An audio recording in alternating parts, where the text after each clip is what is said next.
Hey everyone, and welcome to Status Quo's new video series, or a hand at a new video series we're going to be trying out here, so let us know what you guys think. This is going to be going over sort of the intersection of politics and nerd culture, as Jordan would put it. So let us know what you guys think of this, and if you guys enjoy this type of content, be sure to become a member over at statusquo.com/join so that we continue doing content like this, as well as in the field reporting, as you guys can see from other videos on our channel. Today we're going to just be taking a look at the last month's worth of events involving Blizzard and a player by the name of BlitzChung is sort of his username, and his banning by the company. So we're going to sort of go over these events, summarize them, and say why it's relevant for anyone, even those who are not in the gaming industry. So if you are unfamiliar with the events and are wondering what this has to do with politics, let's bring you up to some speed with the background that preceded the banning and events that we're about to go over. Currently, there are a series of protests that have been going on for several months over in Hong Kong. These started as protests to a bill that would allow China to extradite journalists or anyone they really want to out of Hong Kong into the mainland. It has since evolved into simply getting justice for wronged protesters, acknowledgement of police brutality, as well as just in general democratic rights. Essentially has become the obvious face of human rights over there. Now, about a month ago, there was a large Hearthstone tournament in Taiwan. If you're unfamiliar, Hearthstone is a digital card game from the company Blizzard and is extremely popular. The company Blizzard has also done a lot of other big video games such as Overwatch, StarCraft, and World of Warcraft. During this tournament, BlitzChung finished his match, after which he went on to talk about it with two of the commentators on stream. In it, when he appeared on stream, he was wearing a mask, which has become the symbol of the Hong Kong protests after China had outlawed wearing masks by protesters. And he said, "Liberate Hong Kong, the revolution of our age." After this, the stream very quickly cut out of it, and now if you go and look right after that, that entire stream has since been deleted off the account. And immediately after, BlitzChung, as well as both of the commentators, were banned for 1 year, and BlitzChung had his entire earnings from the tournament revoked, which I believe was $10,000. Considering that both of them make money off of these events, especially the commentators, as both a main or maybe even side source of money, this is a big blow to them to be completely banned for 1 year, both of the commentators having their contracts severed from Blizzard immediately. If you think that felt a little fascist, you aren't alone. The entire community online came together in unison, calling out Blizzard for what seemed like very obvious silencing of anti-China speech. Video games have a huge market in China which they don't want to jeopardize, and Tencent, a Chinese company, does have a 5% stake in Blizzard as well.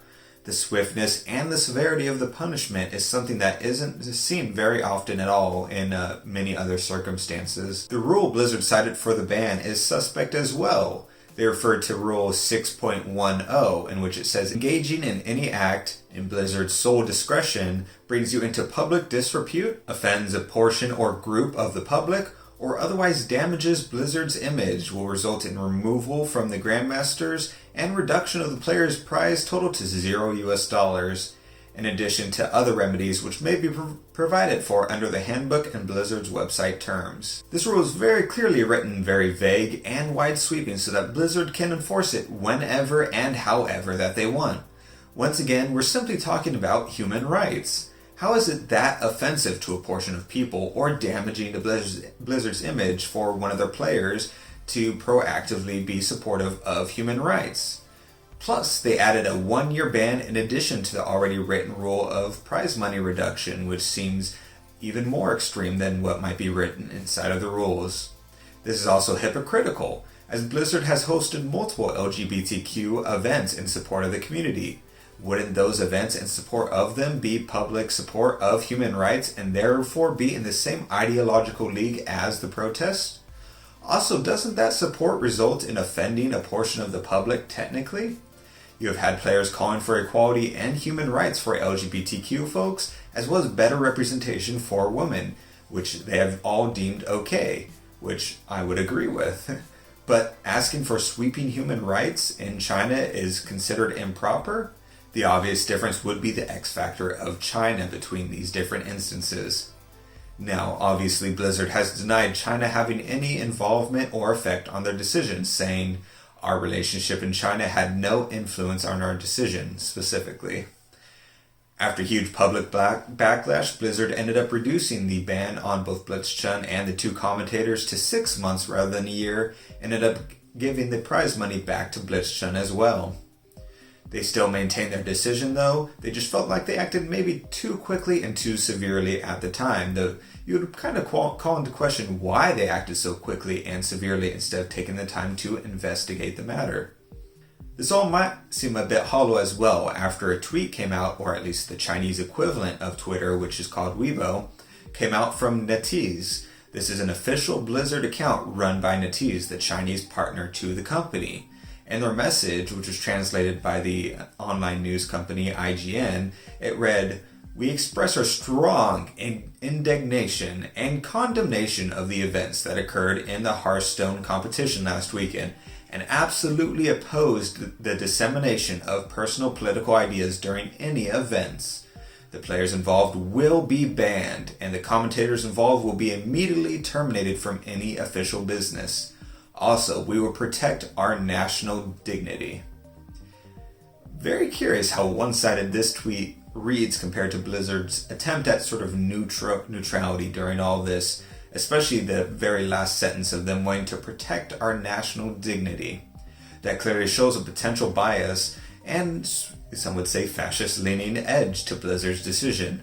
Blizzard would later clarify that this account isn't directly run by them and that they personally would never put out any statement that read like this, but it is important to note, I think, for this overall story. Even U.S. Congress members got involved with this in a bipartisan letter. Senator Ron Wyden and Senator Marco Rubio, as well as Representatives Alexandria Ocasio-Cortez, Mike Gallagher, and Tom Malinowski, signed a letter to Blizzard saying that we write to express our deep concern about Activision Blizzard's decision to make the player BlitzChung forfeit prize money and ban him from participating in tournaments for a year after he voiced support for pro-democracy protests in Hong Kong. The decision is particularly concerning in light of the Chinese government's growing appetite for pressuring American businesses to help stifle free speech. Because Blizzard is such a pillar of the gaming industry, your disappointing decision could have a chilling effect on gamers who seek to use their platform to promote human rights and basic freedoms. The letter says, "Indeed, many gamers around the world have taken notice of your company's actions, understandably calling for boycotts of Blizzard gaming sites." Amazing that this specifically was the thing that made everyone reach across aisles in both the Senate and the House, but it could be because of the more clear and obvious implications of it. It is easy to clearly see what's wrong, and everyone disagrees with the decision process, and that it seems very obviously pro-China, so it's very easy for someone to choose a side, and also it's an easy way for representatives to score brownie points without really doing too much outside of the letter, unless something follows with it. Now, with all this going on, you'd think Blizzard would just take the hit and unban everyone, apologize, but say in the future, if this happens again, they will do the full punishment, but consider this a warning, something like that to sort of quell the public and move on. But that's not what's happening. At the recent largest convention that they have, which is BlizzCon, the president of Blizzard issued a statement on stage. He said Blizzard had the opportunity to bring the world together in an esports moment about a month ago, and they did not. We moved too quickly in our decision making, and then, to make matters worse, we were too slow to talk with all of you. When I think about what I'm most unhappy about, it's really two things. The first is we didn't live up to the high standards that we really set for ourselves. And the second is we failed in our purpose, and for that I am sorry and I accept accountability. This, for one, sounds kind of like what Jordan had covered the other day with ABC covering up the whole Epstein controversy 3 years ago, where they said they hadn't gone forward with the story because it didn't meet their high journalistic standards. This sounds similar, where it's them kind of apologizing, and they're saying, "Oh, we apologize that we're not as good as we're supposed to be because, we're just the gold standard. We're so great, and this one time we fell a little bit short." And basically the whole statement amounts to nothing. It's just him coming out and trying to get good with everyone, but doesn't actually change anything. He didn't reduce the ban anymore or get rid of it. He didn't change anything. He didn't apologize for their actions. He just apologized that they were so quick and they didn't talk to us, sit us little children down and have that old parent to children talk with us, essentially.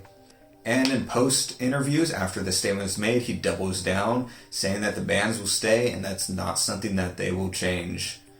So what does this all mean and how is it relevant to you?